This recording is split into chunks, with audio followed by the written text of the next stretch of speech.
ઉમેદવાર ગેનીબેન ઠાકોર છે અને આજે પ્રિયંકા ગાંધી એમના પ્રચાર માટે આવે છે। બેન શું કહેશો આજના માહોલમાં? આજે પ્રિયંકાજીએ બનાસકાંઠાની જનતાને સંબોધન કરી એમના ભવિષ્ય માટેની વાત કરી અને એમને ખૂબ સારી વાત કરી કે લોકશાહીમાં જનતાએ નેતાઓને પ્રશ્ન પૂછવા જોઈએ અને નેતાઓએ જનતાના પ્રશ્નો સાંભળવા પડે।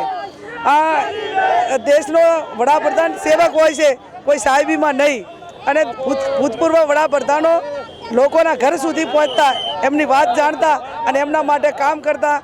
કોંગ્રેસ પાર્ટીએ જેનો ચૂંટણી ઢંઢેરો આપ્યો એની પણ વાત કરી, એટલે હું બનાસકાંઠાની જનતા વતી પ્રિયંકાજીનો ખૂબ ખૂબ આભાર માનું છું।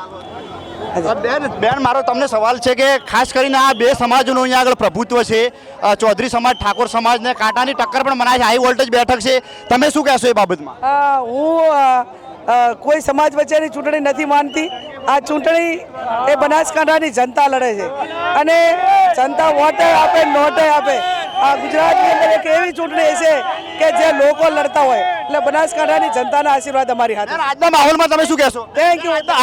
આ જન સમર્થન મળી રહ્યું, પોતાના સ્વખર્ચે આવી અને પ્રિયંકાજીને સમર્થન આપ્યું, મને સમર્થન આપ્યું અને પ્રિયંકાજી કે બનાસની બેન મારી બેનને જીતાડજો, જે પરિવારનું આ દેશ માટે અને આ જિલ્લા માટે કંઈક યોગદાન છે, એ પરિવારનો સભ્ય આજે બનાસકાંઠામાં પહેલી વાર આવીને જે એણે વાત કરી છે એ આવનાર ભવિષ્યને ખૂબ ઉજ્જવળ ભવિષ્ય માટેની વાત